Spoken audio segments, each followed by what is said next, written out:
BMG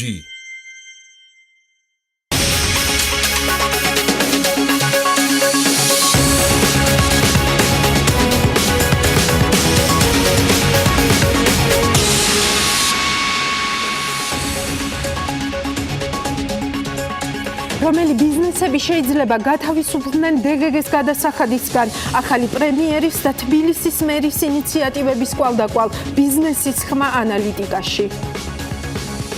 რამდენი მილიონით გაიქცა წელს ჯანდაცვის ხარჯები, თამუნა დემეტრაშვილმა დათვალა რამდენი აკლდება უკვე საყოველთაო ჯანდაცვის პროგრამას წლის ბოლომდე აღებული ყველა ვალდებულების შესასრულებლად. რამდენად ახალია ახალი პრემიერის აქცენტი, მთავრობის ზომის შემცირება. თელარა გელანტია გაგვახსენებს, რა წერია მაისის ბოლოს გიორგი კვირიკაშვილის მთავრობის მიერ პარლამენტისთვის წარდგენილ ბიდიდი დოკუმენტში. გვიყურებთ TV პირველზე და გვისმენთ ჩვენი პარტნიორი რადიოების თბილისისა და ჰერეთის პირდაპირ ეთერში. ეს ანალიტიკაა.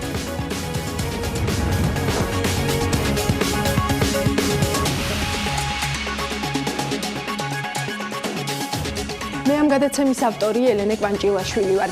დღევანდელ ეთერს ბიზნესის ხმით გავხსნით და იმ ინიციატივებით, რომლებიც ერთდროულად მოვისმინეთ, როგორც ახალი პრემიერის, ისე თბილისის მერის მხრიდან გარკვეული ბიზნესები შესაძლოა დამატებული ღირებულების გადასახადისგან გათავისუფლდნენ. ცვლილებები შეიძლება შეეხოს ადგილობრივ ფარმაცევტულ წარმოებას, რძის პროდუქტების წარმოებას და ასევე სამშენებლო სექტორს. ამ ეტაპზე ერთადერთი სექტორი, რომელიც DGG-ს ამნისტიის გარეშე რჩება, კვერცხის წარმოებაა. ბიზნესის შეფასებებს ინიციატივებზე, რომლებმაც კერძო სექტორს საბრუნავი საშუალება უნდა გაუჩინოს, თავი ერთ სიუჟეტში ანალიტიკისთვის ელენე გოგბერაშვილმა მოუყარა.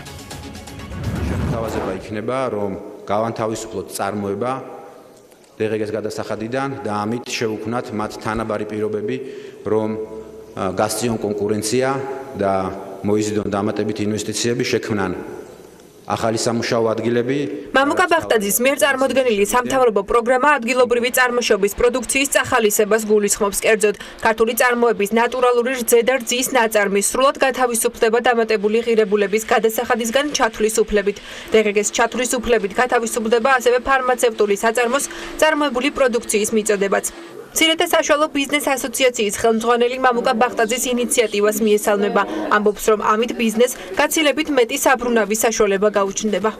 მათ შეუძლია დაუშვათ რაღაც ადგილობრივ შესყიდულზე, იჯარაზე, კომუნალურებზე, მასალაზე შესყიდულზე ჩაითვალონ DGG, მაგრამ პროდუქტს რო გაყიდიან, არ დაბეგრონ და არ გადაიხადონ, რაც ნიშნავს, რომ უბრალოდ ჩუქნის ამ შემთხვევაში ბიუჯეტი და ეს შემდეგ უკვე შენშეგელი ერთი თვის განმავლობაში და მალე უკვე იქნება 5 თვეში იქნება, რომ 5 დღეში ავტომატურად დაიბრუნებ. ეს სეგმენტისთვის რა არის, რომ ქეში ფული უფრო მეტი გაუჩნდებათ, საბრუნავი საშუალება უფრო მეტი გაუჩნდებათ და რა თქმა უნდა მცირე და საშუალო ნაწილს ამ სეგმენტის მცირე და საშუალო ნაწილს რა თქმა უნდა წაადგება მნიშვნელოვნად ეს ინიციატივა. ერთადერთი პროდუქტი, რომლის DGG-სგან გათავისუფლებას მწარმოებლები წლებია ითხოვენ კვერცხია. ის რის გამოც მთავრობამ მწარმოებლებს DGG-სგან გათავისუფლებაზე უარს ეუბნება, მიხეილ ჭელიძის თქმით, ამ სექტორიდან საკმაოდ სოლიდურ საბიუჯეტო შემოსავლებს უკავშირდება. ერთ-ერთი არგუმენტი სახელმწიფოს მხრიდან რო არა არის ის, რომ საბიუჯეტო შემოსავლები საკმაოდ მაღალია DGG-დან ამ სეგმენტიდან დაახლოებით 45-60 მილიონ ლარზია საუბარი და საკმაოდ დიდი სეგმენტია ბიუჯეტის და ამის კორექტირების შესაძლებლობა ყოველთვის არ არის. და აქედან ხდება ამაზე უარის თქმა. ძირითადი არგუმენტი ეს არის, რომ მთლიანობაში რომ იყოს გათავისუფლებული, ასე ვთქვათ, ეს დარგი, რა თქმა უნდა, უფრო წაადგებოდა ქეშის ნაწილში, ანუ თანხაში, ასე ვთქვათ, უფრო მოქნილი გახდებოდა ეს სეგმენტი. კიდევ ერთი სექტორი, რომელიც სავარაუდოდ DGG-სგან გათავისუფლდება, სამშენებლო სექტორია. ცვლილებები, რაც გუშინ თბილისის მერიამ გააჟღერა, ამჯერად დაუსრულებელ მშენებლობებს ეხება. ცენტრალური ხელისუფლებიდან ჩვენ გვექნება საშუალება, რომ გარკვეულ საგადასახადო შეღავათებზე DGG-ს კუთხით და სხვა საგადასახადო შეღავათებს ვისაუბროთ, ხოლო ჩვენ კი შეგვეძლება გარკვეული შეღავათები სამშენებლო ფართების მომატების კუთხით განვიხილოთ. მერიის მხრიდან სამშენებლო ფართების მომატებას კატეგორიულად ეწინააღმდეგებიან მენაშენეები, რაც შეეხება DGG-ს ნაწილს, როგორც თორნიკე აბულაძე განმარტავს. 2008 წლამდე შეჩერებული მშენებლობების კაორი მოსაკრებლისგან გათავისუფლებამ და DGG-ს სამინისტრიამ ბევრი მშენებლობის განახლება გამოიწვია. შესაბამისად, მერიის ინიციატივას ამჯერადაც ნამდვილად ექნება ეფექტი. დღეს ამნისტია იმ კომპანიებზე, რომლებიც არიან პრაქტიკულად გაკოტრებულები და აქედან არც უნდა ველოდოთ ჩვენ ამ ეთაპის ამოღებას, მაგრამ იმის იმედი უნდა გქონდეს, რომ ეს მშენებლობები დასრულდება. შესაბამისად, ამ ნაწილში ამას ვეთანხმები, K2 კოეფიციენტის მომატების ნაწილში კატეგორიულად წინააღმდეგი ვარ, იმიტომ რომ იმაჩნია, რომ K2 კოეფიციენტის მომატების ხარჯზე არ შეიძლება პრობლემების მოგვარება თუნდაც ძალიან მწვავე სოციალურის. იმათ ჩვენ აუცილებლად უნდა დავეხმაროთ და მოუძებნოთ გამოსავლები, ანუ ინდივიდუალური მიდგომები შესაძლებელია, მაგრამ არავითარ შემთხვევაში K2 კოეფიციენტის მომატების ხარჯზე. K2 კოეფიციენტის მატებასთან დაკავშირებით დღეს განმარტებები მერიის არქიტექტურის სამსახურის ხელმძღვანელმა გააკეთა. გამოსავალი შეიძლება იყოს, ასე ვთქვათ, ინტენსივობის კოეფიციენტის გადამეტება, თუმცა ეს აპრიორი ესე არ განიხილება, ბუნებრივია, ინდივიდუალურად მოხდება კონკრეტული ობიექტების შესწავლა, რა საჭიროებები აქვს თითოეულ შეჩერებულ მშენებლობას და ამის მიხედვით მოხდება შესაბამისი, ასე ვთქვათ, ღონისძიებების განხორციელება. ბიზნესის დღეგესგან გათავისუფლების შესახებ მთავრობის ინიციატივების განხორციელების კონკრეტული დრო ამ ეტაპზე უცნობია. მას შემდეგ, რაც ქართულმა ოცნებამ ქვეყნის მართვის სადავეები მოიპოვა 2012 წელს და ძველი ხელისუფლება ახალმა პირველად არჩევნების გზით ჩაანაცვლა, მთავრობის მეთაურის სამჯერ შეიცვალა. ბიძინა ივანიშვილი, ირაკლი გარიბაშვილი და ახლა უკვე გიორგი კვირიკაშვილიც ამ ქვეყნის ექს-პრემიერები არიან ქართული ოცნებიდან. პოლიტიკიდან არ ნიშნავს წასვლას ქვეყნიდან და არ ნიშნავს იმას, რომ მე გაურბივარ სირთულეებს. კიდევ მინდა 20 წელიწადი აქტიურად ვიმოღვაწეო და შესაბამისად ის სამიზნეს, რომელიც მე ვთქვი ჩემს ერთ-ერთ განცხადებაში და შემდგომ მრავალჯერ გავიმეორე, რომ დაახლოებით 20 წელიწადი დაჭირდება იმას, რომ ჩვენ მივიღოთ ევროპოლიტიკის საზოგადოება. მივიღე გადაწყვეტილება დავტოვო პრემიერ-მინისტრის თანამდებობა. მე მინდა ვუსურვო წარმატება ჩვენს მომავალ პრემიერ-მინისტრს. ღმერთი იყო ჩვენი სამშობლოს და ჩვენი ძლიერი და ამაყი ქართველი ერის პარველი. გამოიკვეთა ჩემსა და მმართველ გურჯ შორის გარკვეული მიმართულებებით აზრთა სხვადასხვაობა.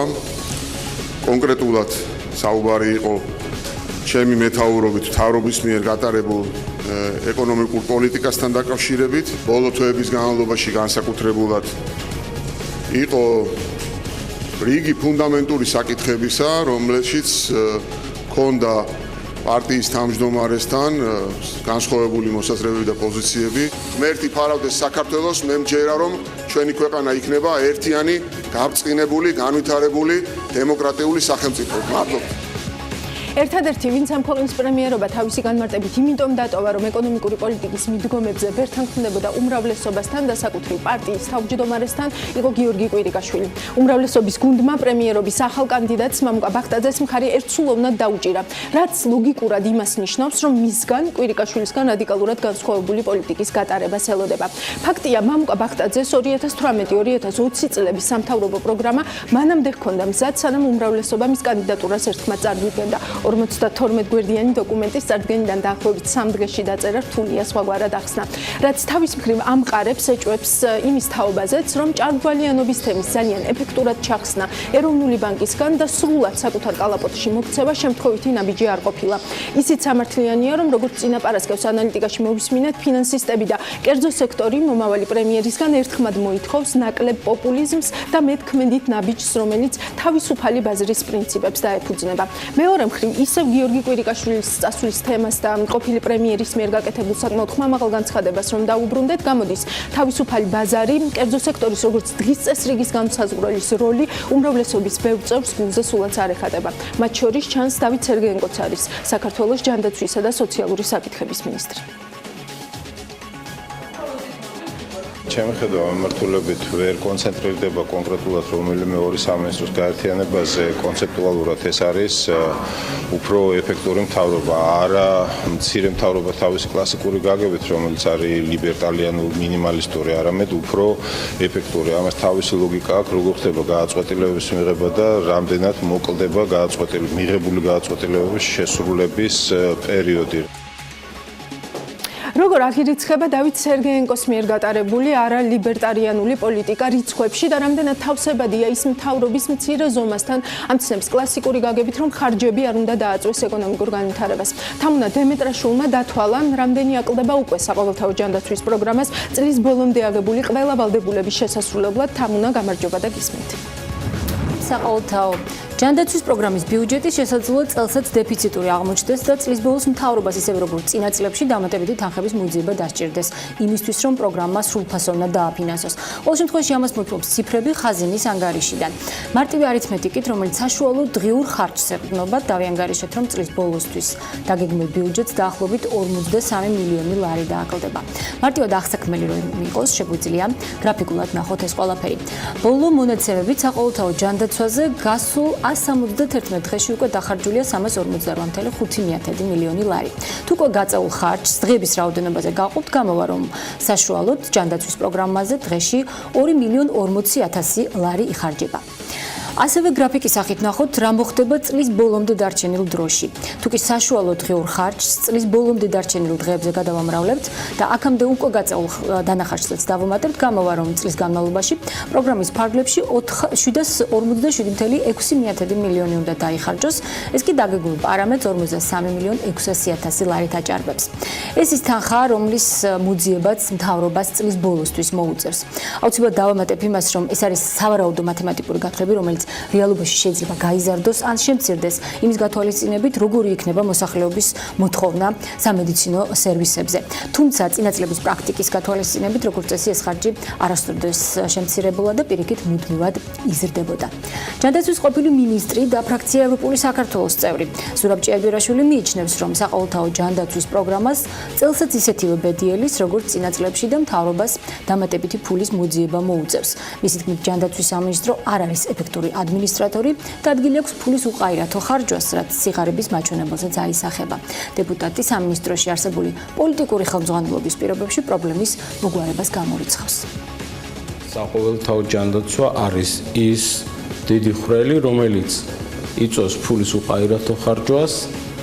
ეს არ ეხმარება ადამიანებს, განსაკუთრებით მედიკამენტების ნაწილში და აქ სრული ჩავარდნა აქვს ჯანდაცვის სამინისტროს.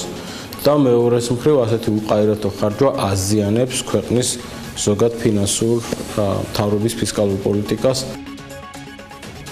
ის რომ ფული შეიძლება საკმარისი არ იყოს, მოულოდნელი არ არის ექსპერტებისთვისაც. პრობლემას ისინი საყოველთაო ჯანდაცვის სისტემაში ხედავენ და ამბობენ, რომ თუ ის სასწრაფოდ არ შეიცვალა, ხარჯები მუდმივად მზარდი იქნება. სერგი ჩიხლაძე იმაზეც ამახვილებს ყურადღებას, რომ გასულ წელს პროგრამის დიფერენციაცია მოხდა და მილიონზე მეტ ადამიანს მათი შემოსავლის გათვალისწინებით სერვისების ნაწილი აღარ მიეწოდება. ექსპერტი ამბობს, რომ ამ ადამიანების პროგრამაში სრულფასოვნად დარჩენის შემთხვევაში დანაკლისი ბევრად მეტი იქნებოდა. ტენდენციით რომ გაგრძელდეს, მაინც მივიღებთ დეფიციტურ ბიუჯეტს წლის ბოლოს, დაახლოებით 40-45 მილიონი ლარის და ეს სხვათა შორის ძალიან ასე ვთქვათ მეტყველი ფაქტია იმაზე, რომ საყოველთაო ჯანდაცვის ბიუჯეტი იმ მენეჯმენტით, იმ ფინანსური ანგარიშგებით, რომელიც იყო და გრძელდება, ყოველთვის ასეთი იქნება, ყოველთვის დეფიციტური იქნება. მიუხედავად იმისა, აღსანიშნავია, რომ ერთი წელია უკვე საყოველთაო ჯანდაცვას უბრალოდ მექანიკურად ძალიან ბევრი ადამიანი ჩახსნეს. ჯანდაცვის სამინისტროში ამ პროგნოზებს არ იზიარებენ, ამბობენ, რომ პროგრამის ადმინისტრება უკეთ ხდება. მისი ერთ-ერთი მაგალითიც ეგრეთ წოდებული გაურგენტულების პრობლემის შემცირებაა. მაყურებელს ვეტყვი, რომ ეს არის შემთხვევა, როდესაც გეგმიური ოპერაციები გადაუდებლად ფორმდება და ასეთი შემთხვევების წილი ბიუჯეტში საკმაოდ მაღალი იყო და მძიმე ტვირთადაც აწვა. ამ ეტაპზე სამინისტროში თანხების დამატების საჭიროებას ვერ ხედავენ. უკვე ანაზღაურებულ შემთხვევებს დავაკვირდებით და დინამიკას, რაც საჯაროა და ნებისმიერ ვარიანტში შეუძლია ნებისმიერ სურვილს მოიძიოს, მიმდინარეობს ისე, როგორც დაგეგმილი იყო მიმდინარე წელს და შევხედოთ მივიდეთ წლის ბოლოს და გადავხედოთ ამ პარამეტრებს წლის ბოლოს. დასასრულს ვუტყვი, რომ ჯანდაცვის პროგრამის ამოქმედებიდან 2013 წლიდან დღემდე არ ყოფილა წელი, როცა მთავრობას პროგრამაზე თანხის დამატება არ დასჭირვებია. ეს იყო 40-50-100 მილიონი ლარიც კი სხვადასხვა დროს, სხვადასხვა წელს. დადასტურებულად ალბათ ძნელი სათქმელია, გამართლდება თუ არა ამჯერადაც ექსპერტების პროგნოზები, თუმცა ფაქტია, რომ აქამდე სამინისტროს ხარჯების შეკავება ნამდვილად უჭირდა. ეს იყო თამუნა დემეტრაშვილი, საყოველთაო ჯანდაცვის უკვე მე რამდენად გაქცეული ხარჯების ანალიზით. დავით სერგენკოს მხრიდან იმის მტკიცება, რომ მამუკა ბახტაძის პოლიტიკა ლიბერტარიანული არ იქნება, თავისთავად ღიმილის მომგვრელია და ბევრს არაფერს ამბობს მათთვის, ვის შესახებაც უმრავლესობის წევრების მტკიცებით ქართული ოცნების პარტიაში მეორედ მოსული თავმჯდომარის თანდასწრებით იუნისეფის კვლევის დეტალური განხილვა მოეწყო. ამ კვლევის მთავარი აქცენტი სიგარების ზრდის ტენდენცია იყო, რაზეც გიორგი კვირიკაშვილთან ერთად ალბათ ლოგიკურია და სამართლიანიც რომ პასუხისმგებლობა გაიზიაროს ჯანდაცვისა და სოციალურ საკითხთა მინისტრმაც. ცალკე თემაა, რომ ვინც იუნისეფის კვლევა ორიგინალში ინგლისურ ენაზე წავიკითხეთ, სრულიად გაუგებარია, რაზე აღშფოთ და უმრავლესობა. რადგან სიგარები რომ ქვეყანაში იზრდება, ამას იუნისეფი არ სჭირდება, ეს რიცხვები საქსტატის ვებგვერდზე ცდებს და რეგულარულად ახლდება. შესაბამისად, გაუგებარია, უმრავლესობა ვერ ხედავდა ამ სურათს თუ საერთაშორისო ორგანიზაციისგან ეწყინათ აშკარა ფაქტზე ხაზგასმა. სხვა მხრივ იუნისეფის კვლევა ისეთივე დიპლომატიური და დაბალანსებულია, როგორც ნებისმიერი ამ ტიპის ანგარიში, რომლის ავტორიც არის ორგანიზაცია, რომელმაც შემდეგ საკუთარი პორტფოლიო სწორედ მსგავს პრობლემურ საკითხებში ჩართვით უნდა გაზარდოს. ასეთი ორგანიზაციები, როგორც წესი, არც მწვავედ სვამენ და არც შამფურს, მეტიც ამ კვლევის უფრო დიდი ნაწილი სწორედ დადებით ტენდენციებს მიმოიხილავს.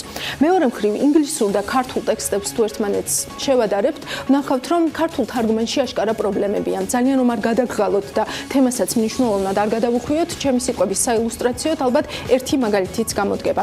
თქვენს ეკრანებზე ახლა უკვე გამოჩნდა ინგლისური ტექსტი, რომელსაც ცოტა ხანს გავაჩერებთ თქვენთვის, იმისთვის რომ მისი წაკითხვა და აღქმა შეძლოთ.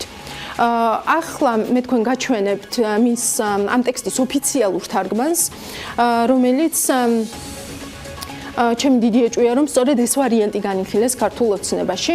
ვხედავთ, რომ ის, რაც ინგლისურად არის მოხსენიებული როგორც მკვეთრი შენელება, თარგმნილია როგორც ეკონომიკური ვარდნა. ჩანს ტექსტი ეკონომიკის მცოდნეს არ უთარგმნია, რადგან ეკონომიკის ვარდნა ეკონომიკის შემცირებას ნიშნავს, ინგლისურ ვარიანტში კი მკაფიოდ არის აღნიშნული, რომ ეკონომიკა იმ პერიოდში 3%-ით გაიზარდა. თუმცა, ამ დეტალებში შესვლაც საჭიროა თუ არა, საბოლოოდ არ ვიცი იმ ფონზე, როცა მაგალითად უმრავლესობის ერთ-ერთმა წევრმა კერძოდ გორის მაჟორიტარმა დეპუტატმა იოსებ მაკრახიძემ გორის სათემო რადიოსთან საუბარში თქვა, რომ უმრავლესობის ბოლოს ხდომაზე, სადაც სავარაუდოდ გიორგი კვირიკაშვილის თანამდებობიდან წასვლაც გადაწყდა, განიხილეს კვლევა, რომლის სახელწოდებაც იყო იუნისეფი. მოკლედ იუნისეფი, EBRD, ფაქტია, რომ საერთაშორისო ორგანიზაციების ინგლისური აბრევიატურები ქართული ოცნების ზოგიერთი წევრის ძლიერი მხარე ნამდვილად არ არის. მოკლედ, ისევ ჩვენი დღევანდელი ანალიტიკის მთავარ ეგრეთ წოდებულ highlights, მთავრობის ზომის თემას რომ დაუბრუნდეთ, საინტერესოა რას გულისხმობს ამ ცნებაში მამუკა ბახტაძემ, რომელმაც ასეთი რამ თქვა. ჩემი ინიციატივაა, რომ დავაწესოთ მაქსიმალური ზღვარი სახალხო ხარჯზე, რომელიც ზოგადად სახელმწიფო ბიუროკრატიის შენახვას უკავშირდება და განისაზღვროს 3.9%-ის ოდენობით. ეს საშუალებას მოგცემს მნიშვნელოვანი გამოთავისუფლებული რესურსი შევქმნათ იმ ეკონომიკური ზრდიდან გამომდინარე, რაც დღეს ჩვენ გვაქვს და მივმართოთ ის უფრო აუცილებელი პროგრამების დასაფინანსებლად. სრული პასუხისმგებლობით მინდა განვაცხადო, რომ არსებობს ეფექტურობის ზრდის მნიშვნელოვანი პოტენციალი მმართველობით ორგანოებში, ეს ციტატა მამუკა ბახტაძეს ეკუთვნის. პრემიერ-მინისტრის ეს განცხადება, როგორც მისი ინიციატივა და მნიშვნელოვანი სიახლე, ისე აიტაცა უმრავლესობამ. თელარა გელანტია გვეტყვის, რატომ არ არის ეს სიახლე და ანალიტიკოსების ანალიზად შეგვიჯამებს პირდაპირ ეთერში. თელარა, გამარჯობა და გისმენთ. გამარჯობა ელენე, რადგან ასე თქვათ, თარგმანების ჩაზუსტების ეთერიც გვაქვს, მეც დავაზუსტებ, მაინც აღვნიშნოთ, რომ მამუკა ბახტაძე 3.9%-ში გულისხმობდა შრომის ანაზღაურების ფარდობას მთლიან შიდა პროდუქტთან, რადგან პროფესიულ წრეებში ეკონომისტებშიც გაჩნდა კითხვები, რა იგულისხმა პრემიერობის კანდიდატმა პარლამენტის ტრიბუნიდან რამდენიმე დღის წინ.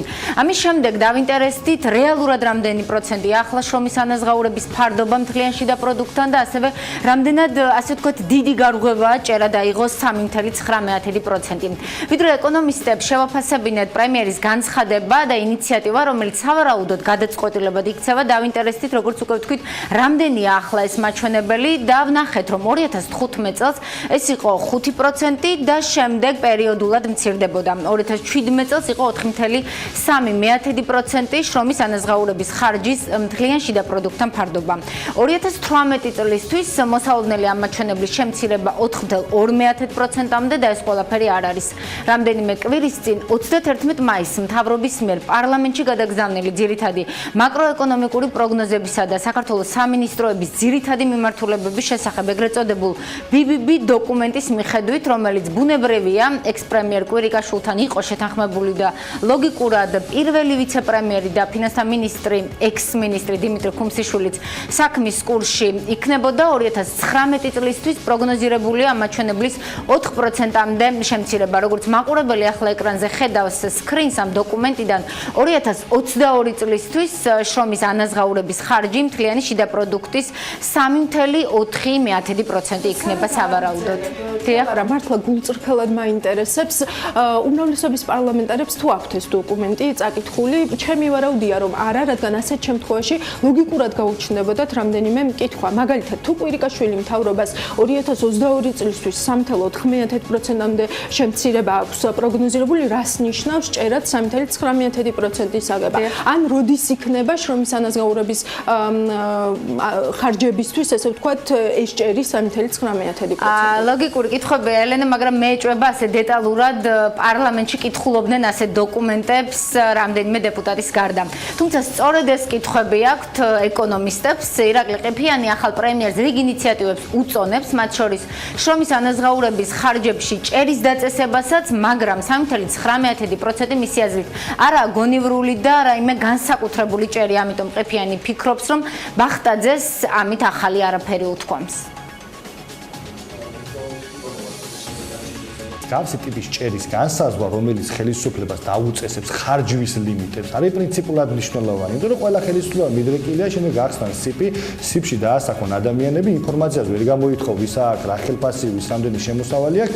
ანუ გავსი ჭერის დაწერა არის პრინციპულად მნიშვნელოვანი, მაგრამ ეს უნდა იყოს გონივრული ჭერი და შედარებით მკაცრი ჭერი, რომ ქამრის მოჭერის პოლიტიკა რეალურად განხორციელდეს, რასაც იძახიან. ეხლა თუ ახლა ეს ჭერი უკვე არის 3 და 8-თან ვიქნებით უკვე 2020-ში, ფაქტობრივად 3 და 9 რო დაწერო, არაფრის თქმელი არ არის, იმიტომ რომ უკვე არსებული სცენარით 2021-ში 3 და 5 და 2022-ში 3 და 4 ისედაც პროგნოზირებადი იყო. ირაკლი ყიფიანის მსგავსი პოზიცია აქვს ეკონომიკის დოქტორ ამას გერლიანსაც. მისი შეფასებით, თუ შრომის ანაზღაურების ხარჯები 3.9%-მდე წელსო შემცირდება, ეს კარგია. მაგრამ ბახტაძემ თავად თქვა რამდენიმე დღის წინ, რომ წელს საორიენტაციოდ 4.2-4.3% აიღეს. გერლიანი კი ამბობს, რომ მომავალ წლებში 3.9%-იან ნიშნულზე სწორება არ იქნება მართებული. ეკონომისტი ფიქრობს, რომ ჭერი უნდა იყოს კლებადი ტენდენციის მატარებელი. ასევე გერლიანს კითხვები აქვს იმასთან დაკავშირებით, საიდან მიიღეს 3.9%? ჯერ დათვალეს ეკონომია და შემდეგ მოარგეს პროცენტი, თუ რაიმე სხვა კრიტერიუმით იხელმძღვანელეს მთავრობაში. ამაზე ფინანსთა სამინისტროსგან ჯერჯერობით განმარტება ვერ მივიღებთ, მაგრამ აუცილებლად მივიღებთ. მაყურებელს კი შევახსენოთ, რომ რამაზ გერლიანმა გარემოს დაცვის მინისტრის მოადგილის პოსტი რამდენიმე თვის წინ სწორედ კვირიკაშვილის პრემიერობის დროს ამუწყების სოფლის მეურნეობის სამინისტროსთან მიერთების შემდეგ დატოვა. ამიტომ ყოფილ საჯარო მოხელეს მაშინდელი ოპტიმიზაციის ეფექტიც შევაფასებინეთ. გერლიანმა ერთი კონკრეტული მაგალითი მოიყვანა ისევ გარემოს დაცვის სამინისტროს მაგალითზე.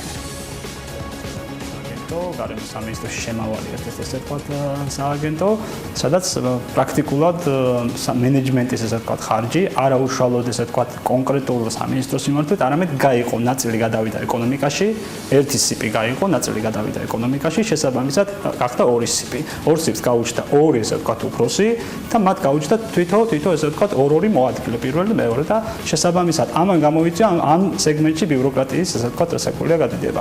მეორე მხრივ სამინისტროები შეერთდნენ სამწუხაროდ იმ ტიპის სამინისტროები, რომლებიც ერთმანეთთან ამ შემთხვევაში თავიანთი არსით, მე ვფიქრობ, მაინც და მაინც არ არიან ესე ვთქვათ მეგობრულ ურთიერთობაში, მე გულისხმობ შემთხვევაში ერთ-ერთი ყველაზე დამაბინძურებელი არის სოფლის მეურნეობა და მას ესე ვთქვათ უქვემდებარებ, ანუ აერთიანებ ორ ესე ვთქვათ იდეაში ურთიერთ დაპირისპირებულ სეგმენტს.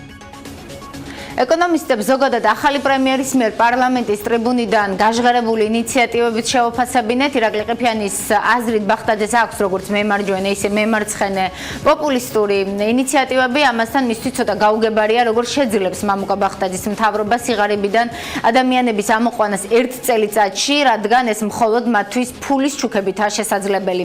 რაც ეფექტიანი არაა. ეკონომიკის დოქტორ რამაზ გერლიანსაც მიაჩნია, რომ თუ 100-120 მილიონი, რომლის დაზოგვას ახალი პრემიერი აანონსებს, ისევ სოციალური მიმართულებებით დაიხარჯება, ეს ვერ შექმნის დამატებით დოვლათს ეკონომიკაში, ქვეყანაში და უკეთესი იქნება მეტი ფული დარჩეს ეკონომიკაში, მაგალითად საგადასახადო ტვირთის შემცირების შედეგად.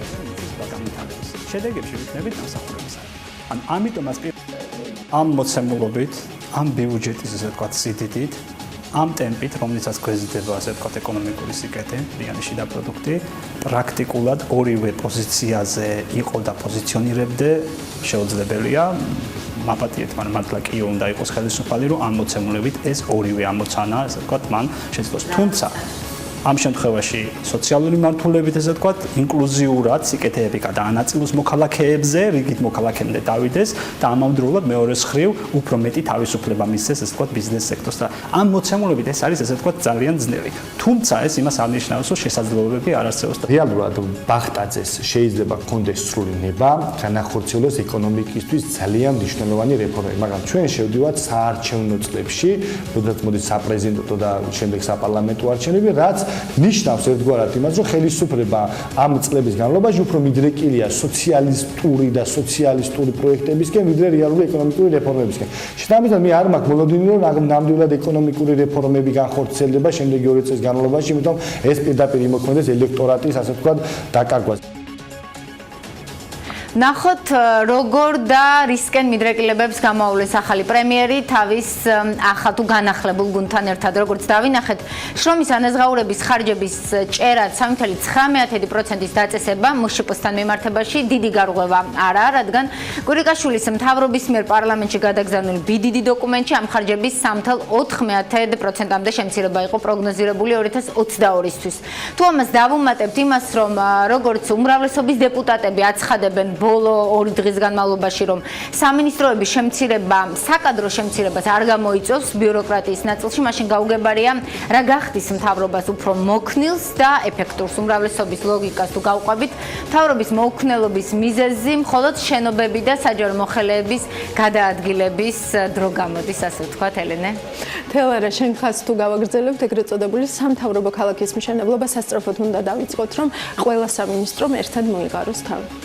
ეს იყო თელარა გელანტია, რომელმაც კიდევ ერთხელ გადაავლო თვალი გიორგი კვირიკაშვილის მთავრობის მიერ მაისის ბოლოს პარლამენტისთვის წარდგენილ ბიდიდი დოკუმენტს და ანალიტიკოსების შეფასებებით შეგვიჯამა პირდაპირ ეთერში.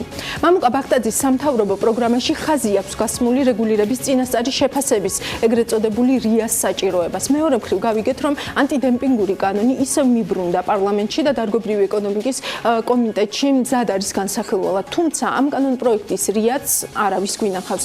ძალიან ვეცადეთ უმრავლესობას გავსაუბრებოდით დღეს ამ ეთერში, თუმცა სხვადასხვა მიზეზით დარგობრივი ეკონომიკისა და ეკონომიკური პოლიტიკის ვერც თავმჯდომარემ და ვერც მოადგილემ ჩვენთვის ვერ მოიცალეს. საქართველოში არ იმყოფება ლევან კობერიძე, რომელსაც ასევე ვთხოვეთ ჩვენთვის მოეწოდებინა ის ინფორმაცია, რაც ამ ეტაპზე აქვს დემპინგის რეგულირებასთან დაკავშირებით. ბლიც რეჟიმში გავესაუბრებით ბატონ რომან გოცირიძეს, რომელიც არის დარგობრივი ეკონომიკისა და ეკონომიკური პოლიტიკის კომიტეტის წევრი და ამავდროულად საფინანსო საბიუჯეტო კომიტეტის თავმჯდომარის მოადგილე. მოგესალმებით ბატონო რომან, დიდი მადლობა თქვენი დროისთვის. ბატონო რომან, თქვენ რა ინფორმაცია გაქვთ? შემოვიდა კანონ პროექტი უკვე პარლამენტში და შეგვიძლია ვთქვათ, ანუ როდიდან დაიწყება, ესე ვთქვათ, მსჯელობა დემპინგის რეგულირებასთან დაკავშირებით? მოგესალმებით. აი ახლა გამოვედი საფინანსო საბიუჯეტო კომიტეტის სტომიდან, სტომა გრძელდება თქვენთან ჩართვისთვის, ცოტახეთ მოვიცადეთ, თუმცა მთელი გულისყური იქით მაქვს, ამიტომ არ მინდა რომ ეს არ აღვნიშნო, რადგან ახლა ეთერში ვარ. შემოვიდა ეს საფინანსო კანონმდებლობა, ეს არის საშინელება, ანგრევენ მთელ სისტემას ფაქტობრივად ამბობენ რომ რაღაც რევოლუციას ახდენენ და რევოლუცია გონია თუ 5 ზედნადების ნაცვლად ერთ ქაღალდში იქნება რაღაც დოკუმენტები მოყოლილი, ეს არ არის რევოლუცია, რაც ხდება ეს არის კონტრრევოლუცია, პირდაპირ შემიძლია ვთქვა, ეს პარლამენტში ამათ უწოდეს სოციალისტების ასე ვთქვათ მიმდევრები, სოციალისტები კი არა, არიან ტროცკისტები, პირდაპირ მავნებლები. აი ესაა ჩემი შესავალი. თუნდაც ერთ პატარა მაგალითს მოგიყვანთ. ადამიანს არ ექნება უფლება რომ მეორე ადამიანს ასე სხვა სესხი და მან გირავაში ჩაუდოს უძრავი ქონება. ან ბინა, ან კომერციული პარტია, ან მანქანა, მაგალითად მე თუ მინდა ჩემს მეზობელს ვასესხო 20.000 ლარი მე უნდა ვასესხო ნდობაზე. ამაზე ჩვენ მეგზალება რომ მე ჩავიდო ისა. ეხლა ეს არ არის ჩვენი საუბრის თემა, ბატონო რომან, ბოდიშს მოგიხდით, იმიტომ რომ ძალიან მცირე. ამიტომ მე გითხარით ერთი მაგალითი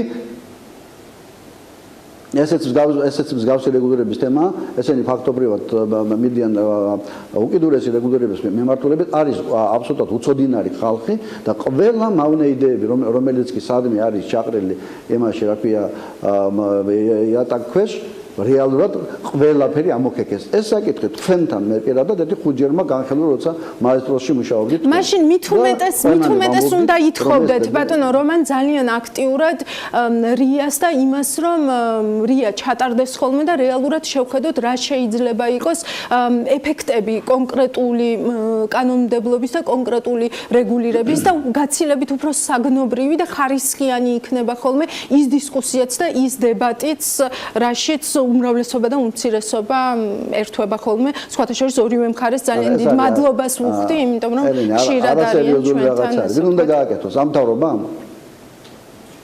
არა, აბსოლუტურად არ რეალისტურია, არასდროს არ მოხდება. ამ მთავრობის ან კონფიგურაციის პირობებში ფაქტობრივად მოვიდნენ ახალგაზრდა სოციალისტები, არასდროს რაიმე კანონის შეფასება არ მოხდება. არათუ კანონის შეფასება, ისე კანონს დაუბრუნდები, აგერ არც საბანკო ასოციაციას მოусმინეს, არც არავის მოусმინეს, ეროვნული ბანკი გაიგდეს ფეხქვეშ და სამარცხინო ეროვნული ბანკიც ასე ვთქვათ, ტყერს უკრავს, არის პირდაპირ ზეწოლა. არავის არ ექნება რომელიმე კანონ პროექტის ობიექტური შეფასების უნარი და არც სურვილი. როდესაც იღებენ სკივრიდან მოძველებენ ნაფტალინიან კანონს, საერთოდ გაახსენდათ ახლა იმის და დემპინგური რეგულირება იმპორტის. ჯერ არ შემოსულა ეს კანონი, რა თქმა უნდა, შემოვა დარგობრივ კომიტეტში და მას განვიხილავთ, ეს არის ძალიან ცუდი. როდესაც ვამბობთ, რომ ეს არის ყოველთვის ეხება ვიღაცა კერძო ადამიანების ინტერესების დაკმაყოფილებას. ხან ვიღაცას უნდა და საკუთარი ლუდის გასაღება და გვაჩეჩებდნენ უხარისხო ლუდს. ხან უნდა და თავისი გაკვეთრებული ფქვილის წარმოების დაცვა და ამობდნენ რომ იცავდნენ სამამულო წარმოებას და თურმე იაფი ფქვილი, დემპინგული ფქვილი შემოდის იმიდან და რა ვიცი ხან რუსეთიდან, ხან უკრაინიდან, ხან ამერიკიდან და ამბობდნენ რომ ეს იაფი ფქვილი შემოდის და ჩემ ფქვილს ვერ ყიდი. იაფი ფქვილი რომ შემოდის, ხალხი იაფად ყიდულობს და არ უნდა იმის რა ქვია ჭიებიან და მატლებიანი ფქვილის ყიდვა. და ამას ეძახიან სამამულო ეკონომიკის დაცვას. იგივე გადასახადები როდესაც ჩამოიწერება, ახლა თურმე მხოლოდ 2011 და 12 წელს დაგროვილი გადასახადები უნდა ჩამოაწერონ. ვიღაც კერძო პირების და ასე ვთქვათ, საგადასახადო დავალიანებისათვის საგადასახადო ამნისტიას აკეთებენ. მოკლედ, თქვენ არაპირებთ, რომ ხარი დაუჭიროთ ამ დემპინგის რეგულირებას და არც იმის მოლოდინი გაქვთ, რომ რია ამ თემაზე ჩატარდება. არა, ვინ ჩაატარებს ან როგორ უნდა დაუჭიროთ, როდესაც ისინი ამბობენ, რომ მაგალითად ასე ამბობდნენ წინათ, 5 თუ 7 წლის წინ, რომ აი ვერ იყიდება ჩვენი კვერცხი, იმიტომ რომ თურქეთიდან შემოდის იაფი კვერცხი. 90% საქართველოში გაყიდული კვერცხისა ამ 7-8 წლის წინ იყო თურქული. ახლა თითქმის 100% არის ქართული. ქართული არის, იმიტომ მიუხედავად იმისა, რომ ღია ბაზარია თურქეთთან და მთელ მსოფლიოში, რატო არ შემოდის კვერცხი? იმიტომ არ შემოდის, რომ აქაურმა წარმოება აჯობა, კარგი ტექნოლოგიებიდან დანერგეს, მეფრინველობაში რაღაცა შემოდის. რატომ არ ამბობენ, რომ თურქული ქათამი იაფია და მოდით რა ზედმეტი ასე ვთქვათ, ბაჟი დავაწესოთ იმის გამო, რომ ჩვენი უხარისხო გავყიდოთ. სადაც არის კონკურენცია და სადაც არის ინვესტიცია, მათ შორის უცხოური, იქ ბიზნესს არ უჭერს. ის იძახის, რომ დემპინგური კანონი უნდა შემოვიღოთ, რომელსაც უნდა რომ საკუთარი ნაგავი გაყიდოს ჩვენ მოსახლეობის ხარჯზე. მოსახლეობამ დემპინგური კანონმდებლობის მიღება ნიშნავს, რომ იმპორტი გაუძვიროთ ხალხს ვიღაც ადგილობრივი ასე ვთქვათ უხარისხო. მადლობთ, ბატონო რომან რომან გოცირიძე, მასთან ერთად ვისაუბრეთ ანტიდემპინგურ კანონმდებლობასთან დაკავშირებით და როდესაც უკვე კანონ პროექტი განსახილველად შემოვა, რაც ცხადია, ესე ვთქვათ, გაგრძელდება ამ თემის განხილვა. ახლა ჩვენ რეკლამაზე გავალთ და რეკლამის შემდეგ დავუბრუნდებით.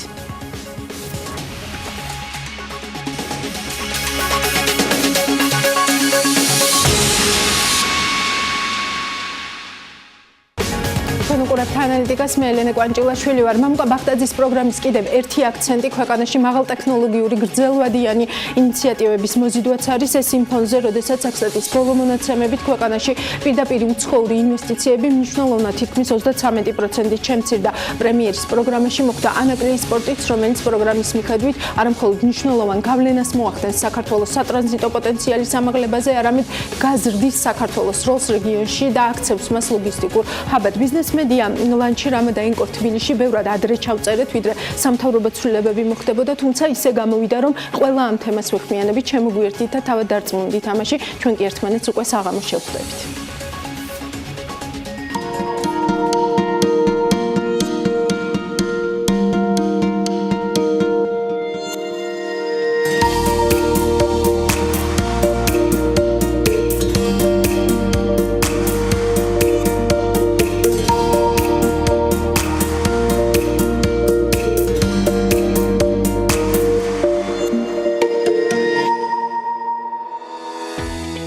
სასტუმრო რამადან ენკორ თბილისში მოვედი, ეს საერთაშორისო ბრენდია, რომელიც მსოფლიოს მასშტაბით ძალიან ცნობილია.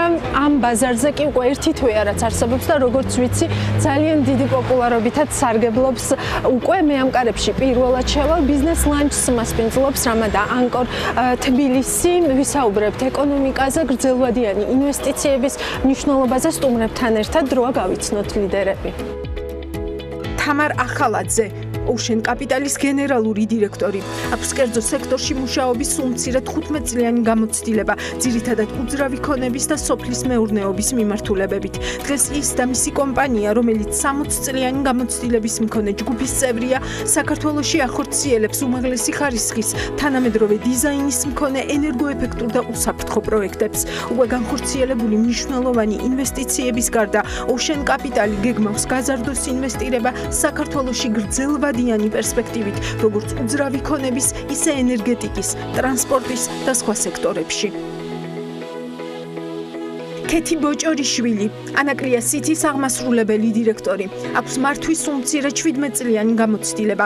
აქედან 7 წელი საქართველოს საჯარო სექტორში, სადაც პასუხისმგებელი იყო რამდენიმე მნიშვნელოვანი მიმართულებით. მათ შორისაა ეკონომიკური პოლიტიკა, პირდაპირ უცხოური ინვესტიციების მოზიდვა, მცირე და საშუალო ბიზნეს სექტორის განვითარება, ექსპორტის ხელშეწყობა, ტურიზმის განვითარება. აქვს საერთაშორისო საფინანსო ინსტიტუტებთან და საერთაშორისო ორგანიზაციებთან მუშაობის დიდი გამოცდილება. მათთან პარტნიორობით განვითარებული და განხორციელებული აქვს მულტიმილიონობით დოლარის ღირებულების ეკონომიკური პროგრამები. ნათია თურნავა, საპარტნიორო ფონდის აღმასრულებელი დირექტორის მოადგილე. აქვს კერძო და საჯარო სექტორებში საქმიანობის უმცირე 15 წლიანი გამოცდილება. იყო უმსხვილესი ქართული კერძო სამრეწველო ჯგუფის GIG-ის მმართველი საბჭოს წევრი და ჯგუფის შვილობილი კომპანიის საქართველოს საერთაშორისო ენერგოკორპორაციის აღმასრულებელი დირექტორი. მისი ხელმძღვანელობით კორპორაციის გაკიდვები 55%-ით, ელექტროენერგიის გამომუშავება 7-ჯერ და სიმძლავრე 12-ჯერ გაიზარდა. მანამდე 7 წლის განმავლობაში ეკავა ეკონომიკის მინისტრის პირველი მოადგილის პოსტი და უშუალოდ მონაწილეობდა საქართველოს საერთაშორისო დაღიარებული რეფორმების დიზაინსა და განხორციელებაში. მსხვილი ინფრასტრუქტურული პროექტები, გრძელვადიანი ინვესტიციები და ამის გავლენა ეკონომიკაზე. ეს თემა მინდა რომ გავშალო თქვენთან ერთად. პირველ რიგში ძალიან სასიამოვნო არის ასეთ გარემოში საუბარი ისეთ მნიშვნელოვან თემებზე, როგორიც არის ინვესტიცია და განსაკუთრებით გრძელვადიანი ინვესტიცია ინფრასტრუქტურაში. შემდეგი 3 წლის განმავლობაში არის 3.5 მილიარდი თანხები უკვე გაწერილი იმ ინფრასტრუქტურულ პროექტებზე, რომელიც დაიხარჯება სხვადასხვა მიმართულებით და რა თქმა უნდა, ამასთან ერთად ძალიან მნიშვნელოვანია უკვე კერძო სექტორის და მათ შორის ჩვენი კომპანიის ჩართულობა, სადაც უკვე ჩვენ ღრმაწლოვან პორტს ვანვითარებ. მნიშვნელოვანია რომ აი ამას კერძო სექტორმა მოკიდა ხელი და კერძო ინვესტიციებით ხორციელდება. თქვენთან გადმოვალ კითხვით, აი შეგვიძლია თუ არა ვთქვათ, რომ რაც უფრო მსხვილია პროექტი, რომელიც უნდა განხორციელდეს ინფრასტრუქტურული პროექტი, მით უფრო მეტად იზრდება ის გამოწვევები, რაც არის დაკავშირებული ამ ტიპის პროექტების განხორციელებასთან. მოგესალმებით, პირველ რიგში მინდა მევესალმო და მოვიწონო თქვენი გადაცემის თემა. რო თქვენ საუბრობთ არა უბრალოდ ინვესტიციებზე და ნუ ეს ახლა საყოველთაოდ ცნობილია, რომ ინვესტიცია საჭიროა და კარგი, არამედ საუბრობთ კონკრეტულ ხარისხიან ინვესტიციებზე, გრძელვადიან ინვესტიციაზე. ანუ თქვენი მაყურებელი და ჩვენი ბიზნესი უკვე იმ დონეზე არის, ასე ვთქვათ, განვითარებული, როდესაც არაუბრალოდ ინვესტიცია აკმაყოფილებს, არამედ კონკრეტული ხარისხის ინვესტიცია. მართლაც გრძელვადიანი ინვესტიციები ეს არის განვითარების საწინდარი, იმიტომ რომ იქეთ საუბრობდა ამაზე და ესე იგი მსხვილი ინფრასტრუქტურული პროექტები, მათ შორის იქნება ეს ენერგეტიკა, იქნება ეს გზები, იქნება ეს აეროპორტები თუ პორტები, წარმოუდგენელია გრძელვადიანი ინვესტიციების გარეშე. თქვენს მართალი ვძანდებით, რომ გრძელვადიანი ინვესტიციას აქვს თავისი მახასიათებლები, მართალია ასე ვთქვათ, უგებაც მეტია, ღირებულებაც ბიზნესის უფრო იზრდება, მაგრამ ამ დროს რისკებიც მეტია, ყველაფერი შეიძლება მოხდეს, როგორც გეოპოლიტიკაში, ასევე ბაზარზე და ასე შემდეგ. მაგრამ პრინციპში ალბათ შეგვიძლია შევაფასოთ გარკვეულწილად ეკონომიკის და ბიზნეს გარემოს სიჯანსაღეს, თუ კი ესე ვთქვათ, მოდის ინვესტორი იმაზე, რომ დააბანდოს გრძელი ვადით ქვეყანაში და ანდოს ესე ვთქვათ, თავისი აქტივები და თუ ჩვენთვის უკვე აქტუალური გახდა ეს გრძელვადიანი ინვესტიციები, ეს იმას ნიშნავს, რომ ჩვენი საინვესტიციო გარემო იმდაგვარად შეიცვალა, რომ უფრო და უფრო მიმზიდველი და ასე ვთქვათ, ღია ხდება გრძელვადიანი ინვესტიციების. ასეთი ტიპის ინვესტიციები საქართველოში მეტნაკლებად, ასე ვთქვათ, ხორციელდებოდა წინა პერიოდში, მაგრამ უფრო ძირითადად ამ ინვესტიციის მიმწოდებლები და წყარო იყო საერთაშორისო საფინანსო ინსტიტუტები, რომელიც დღესაც ასრულებენ საკმაოდ მნიშვნელოვან როლს. იქნება ეს ევრობანკი, სხვა განვითარების ბანკები, მაგრამ მათ შემთხვევაში აქ არამხოლოდ კომერციული ინტერესია, არამედ განვითარების ინტერესი, პოლიტიკური, სტრატეგიული ინტერესი და ამიტომ ისინი უფრო მეტ რისკს იღებდნენ, მაგრამ ეხლა ამ ბოლო დროს ხდება უფრო მეტი კერძო მოთამაშე ამ ბაზარზე. ანუ გაჩნდა ისეთი პროექტები, რომელსაც კომერციულად შეიძლება საინტერესო იყოს და ისევ და ისევ მიუთითებს, რომ ქვეყანაში უკვე ის გარემო არსებობს, რომ კერძო კომპანიები მსგავსი პროექტებით დაინტერესდნენ და ეს ასევე იყოს კომერციულად საინტერესო. გარემოზე რადგან ვსაუბრობთ ამ შემთხვევაში, ასე ვთქვათ, თაკოს პოზიციაც საინტერესო იქნება, იმიტომ რომ ერთ-ერთია ვინც გაჩნდა და ასე ვთქვათ, დაინტერესდა ამ ბაზრით და კონკრეტულად ამ დროს. აი, რამდენად ბიზნეს გარემოს თვალსაზრისით რა არის მნიშვნელოვანი? როდესაც ჩვენი გადაცემის მეშვეობით ვესაუბრებით ხოლმე ინვესტორებს, ისინი ამბობენ, რომ აუცილებლად აქტივები და საკუთრება უნდა იყოს დაცული და ამავდროულად უნდა არსებობდეს გარკვეული განჭვრეტადობა იმასთან დაკავშირებით, თუ რა ტიპის რეგულაციები შეიძლება ჰქონდეს ქვეყანას და რამდენად სწრაფად შეიძლება იცვლებოდეს ეს რეგულაციები. ჩვენი კომპანია, ეს არის ევროპული დეველოპერული კომპანია Ocean Capital, რომელიც Ocean Capital საქართველოში, ეს არის Ocean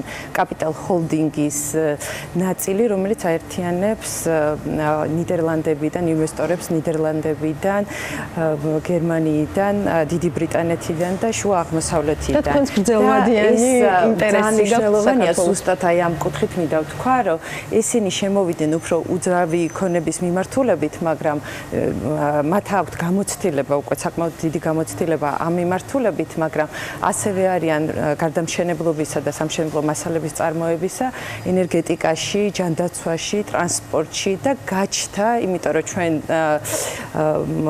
უკვე მათ დაინახეს, ასე ვთქვათ, რომ დიდი პოტენციალი არის საქართველოში და მიუხედავად მათ მიერ განხორციელებული ინვესტიციებისა, უკვე გადაწყვეტილი აქვთ გაზარდოთ ამ კუთხით ინვესტიციები და უკვე ასე ვთქვათ, ჩადონ ეს ენერგეტიკაში და ტრანსპორტში. დამეთანხმება კეთი და ნათია, რომ თვითონ საქართველოს ძალიან პატარა ქვეყანაა, თავისი პატარა ბაზრით და ასე ვთქვათ, ძალიან ამ ქვეყანას თავისი ეკონომიკური ზრდის და განვითარებისთვის, რა თქმა უნდა, ინვესტიციები და ინვესტორები და ინვესტიციების მოზიდვა ჭირდება. და ამ ხრივ, რა თქმა უნდა, ძალიან მიმზიდველია ეს გარემო და ძალიან დასაფასებელია, რომ სახელმწიფო ამას ყურადღებას აქცევს და ძალიან ხელს უწყობს. თუმცა მეორეს მხრივ მაინც მინდა აღვნიშნო, რომ გარკვეულ რგოლებში მაინც არსებობს რაღაცა ტიპის, ასე ვთქვათ, ბიუროკრატია, შემაფერხებელი ბიუროკრატია, რაც ვფიქრობ, რომ თავისთავად ხელს უშლის ინვესტიციების მოდინებას. კონკრეტულ პროექტებზე გადავიდეთ და კონკრეტულ პროექტებზე ვისაუბროთ, კეთი, ისევ ჩვენთან გადმოვალ. ნოლიდან იწყება ეს პროექტი, ამიტომ ძალიან კიდევ უფრო აათმაგებს პასუხისმგებლობას და სტარტაპია, კი, რა თქმა უნდა, სტარტაპია, გრინფილდია. რაც მოგცემს ღრმაწლოვანი პორტი, ეს არის შესაძლებლობა, რომ მივიღოთ დიდი გემები, რაც რა თქმა უნდა უფრო აიაფებს უხეშად რო ვთქვა სატრანზიტო გადაზიდვებს და ეს ძალიან დიდი პლუსი არის იგივე გადამზიდავი კომპანიებისათვის, რომ ამ ინფრასტრუქტურით დაინტერესდნენ და რაც ყველაზე მნიშვნელოვანია, state of art ინფრასტრუქტურა შეიქმნება, რომელიც თითქმის 99%-ის დატვირთულობით იმუშავებს. ანუ არა მხოლოდ პირდაპირ რეგიონი, რომელიც არის აზერბაიჯანი, სომხეთი და საქართველო ამ ტვირთებზე იმუშავებს, არამედ კიდევ უფრო ესე რომ ვთქვათ, სხვა ბაზრებზეც, რომელიც არის ცენტრალური აზიის ქვეყნები და ირანი. ეს არის დამატებით 157 მილიონი და თითქმის 800 მილიარდის ეკონომიკა და რეალურად საქართველოს შესაძლებელია რომ გახდეს კარიბჭე აი ამ რეგიონებს შორის და აბსოლუტურად ახალი მიმართულებები, რომელიც უკვე ნელ-ნელა ვითარდება, გვაქვს ამის მაგალითი და დიდი შესაძლებლობა რომ ეს პოტენციალი დავიჭიროთ. ეს არის ეგრეთ წოდებული სამხრეთ-დასავლეთ მარშრუტი, ეს არის ინდოეთიდან ტვირთები ევროპისაკენ და აი ეს მარშრუტი ძალიან საინტერესოა, რადგან ინდოეთსა და ევროპას შორის ვაჭრობა 91 მილიონი არის და რეალურად საქართველოს შეუძლია დაიმკვიდროს აი ამ პოტენციალი რომ გაატაროს, რა თქმა უნდა, რაღაცა პროცენტული მაჩვენებლობით ეს ტვირთები და რაც ასევე ყველაზე მნიშვნელოვანია აბრეშუმის გზა.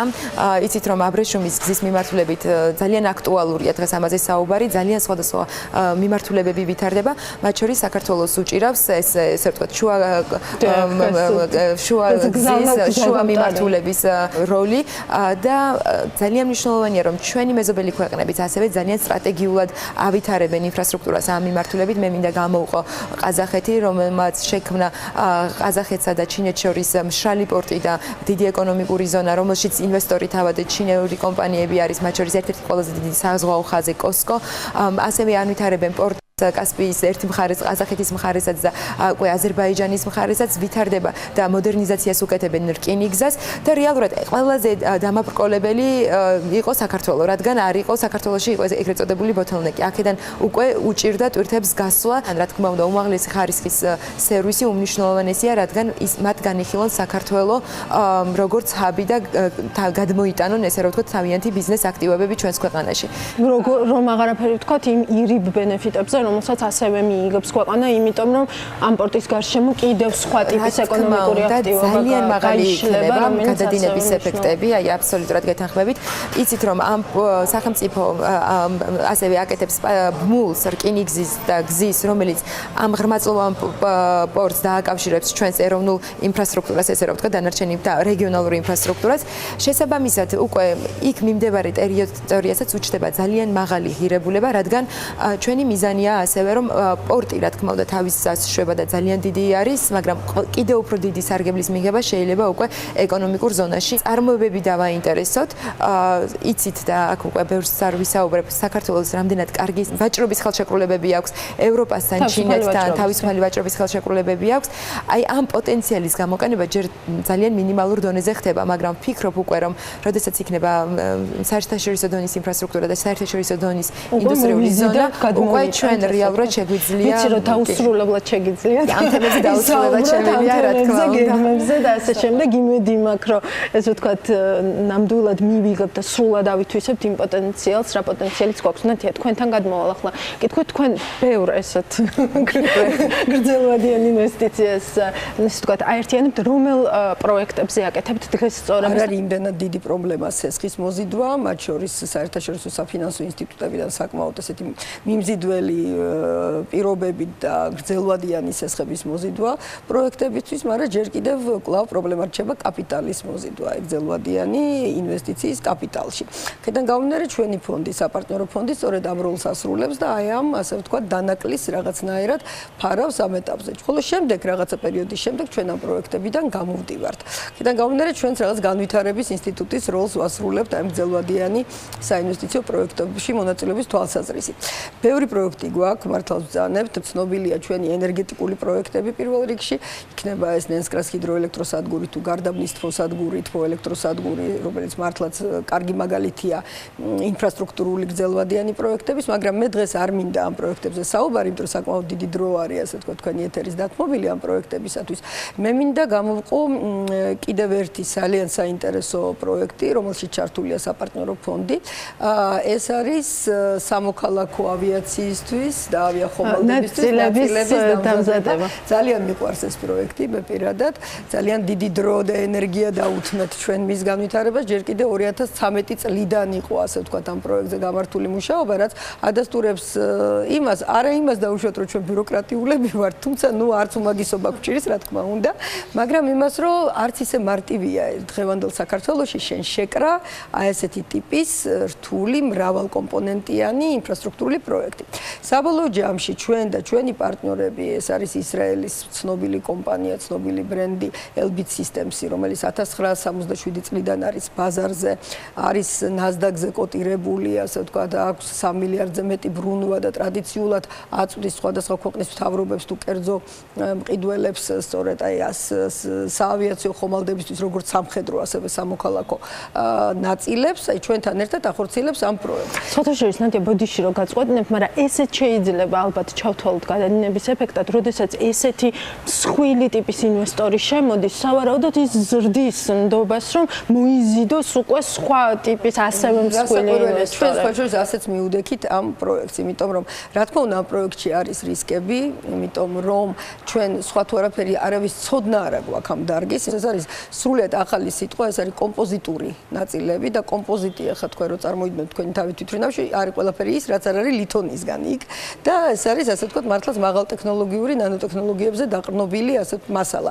მსგავსი გამოცდილება ჩვენ არავის არ ქონდა. სხვა შორის ეს იყო ერთ-ერთი მიზეზი, რომ რატო გაგრძელდა ასე პროექტზე მუშაობა, იმიტომ რომ ჩვენი ყველაზე ასე ვთქვათ მსხვილი და განვითარებული ბანკებიც კი უყურებდნენ საკმაოდ სარისკოდ ამ პროექტს და არ შედიოდნენ მასში მხოლოდ იმის გამო, რომ ცოდნა ამ დარგის ცოდნა ნოუ-ჰაუ ხო არ არის და სწორედ ეს პროექტი ჩვენთვის არის არა მხოლოდ და არა იმდენად კომერციულად მიმზიდველი, არამედ ამ ნოუ-ჰაუს გავრცელების შესაძლებლობა. ნოუ-ჰაუ შემოვიდა საქართველოში ეგერთი, გარდა ამისა ძალიან პრესტიჟული პროექტი არის, ჩვენ ძირითადი მყიდველები მთლიანად არის ორიენტირებული ასე ვთქვათ ექსპორტზე, ჩვენი კლიენტები იქნებიან Boeing-ის თვითრინავები, Boeing-ის ხომალდები, იქნება Airbus, იქნება Alenia, იქნება Bombardier და სხვა ცნობილი ბრენდები. რუკაზე რო გაჩნდება, ასე ვთქვათ, პატარა დროშა ქართული და ეს არის წარმოებულია საქართველოში. აი ამაშიც ხედავთ ჩვენ ძალიან დიდ როლს და აი ეს ძალიან მნიშვნელოვანია. რამოდენიმე წელი ჭირდება ინვესტიციის მოზიდვას და პროექტის განხორციელებას. პირველ რიგში და ამ შემთხვევაში ანაკლიის ჩვენ ვყიდით მარშრუტს, რომელზეც საქართველო არის. აი მე ვყიდით ქვეყანას, მე უკვე ჩავდივარ და ყიდით უკვე კონკრეტულ პროექტს. აქედან გამომდინარე, სანამ ჩვენ კონკრეტულ თითოეულ პროექტზე დავალთ, ძალიან წინასწარი ბევრი სამუშაოა გასაკეთებელი. აი Panasonic-მა 3 წლიანი შესწავლის შემდეგ გადაწყვიტა, რომ თავისი სერვისები, ბიზნეს აქტივობები ჰამბურგის, ესე რომ ვთქვათ, ჰამბურგიდან გადმოეტანა თბილისში. 3 წელი დაჭირდა, ესე რომ ვთქვათ, ამ პროექტს და დღეს უკვე Panasonic-ი დისტრიბუციას და არ მარტო დისტრიბუციას შეფუთვას და სხვა ბევრ ესე რომ ვთქვათ, ახორციელებს თბილისიდან. უკვე შემდეგი კომპანიის შემოყვანა უფრო მარტივი იქნება, რადგან უკვე ეს გზა გამგელი არის, მაგალითები არსებობს და ქვეყნის გაყიდვაზე მინდა ასევე დავამატო, ხა ჩვენ ამითი ვართ დაკავებულები ძირითადად, ვინც ამ ინვესტიციების სფეროში საქმიანობთ. ჩვენ ვართ უნიკალური ქვეყანა, სადაც პოტენციურად ინვესტიციის განხორციელება არ მხოლოდ უსაფრთხო, სარფიანი, სტრატეგიული მიმზიდველი, არამედ სასიამოვნოც არის. და აი ამაში გვეხმარება ძალიან ჩვენი კულტურა, ჩვენი ისტორია, ჩვენი სტუმართმოყვარეობა, ჩვენი სიტყვა, ჩვენი ადამიანები. ის რომ საქართველოში ღვინო 8 წლის წინ და ყველაფერი ეს იმიჯს ქმნის. სწორედ აი ასევე მოხდა ჩვენთანაც, იმიტომ რომ როგორც აღნიშნე, თავდაპირველად ერთი ინვესტორი იყო, რომელიც შემოვიდა და მას მოიყოლა, ასე ვთქვათ, ეს სხვა დანარჩენი მსხვილი ინვესტორები. Ocean Capital-ი ამჟამად ახორციელებს რამდენიმე მაღალი კლასის საცხოვრებელი სახლის პროექტებს. ძალიან მნიშვნელოვანი არის, რომ როდესაც ესენი შემოვიდნენ ბაზარზე, ნახეს, რომ მაღალი ხარისხის ნაკლებობა იყო, თავისთავად ეს ძალიან კონკურენტული გარემო არის ამ კუთხით უძრავი ქონების სფეროში და გარკვეულწილად გადაწყვიტეს, რომ ახალი ტექნოლოგიები შემოეტანათ, როგორიც არის მზის სოლარული პანელების შემოტანა. კომპანიას აქვს დიდი გეგმები და უნდა რომ იყოს როგორც ნდობით აღჭურვილი, ასე ვთქვათ, დეველოპერული კომპანია და რაც თავარია იყოს გამჭირვალე. მე ის გადამრჩენია, რომ წარმატებები გისურვოთ თქვენს, ჩვენს ქვეყანასაც. ძალიან დიდი მადლობა კიდევ ერთხელ, რომ იყავით ჩვენთან ერთად.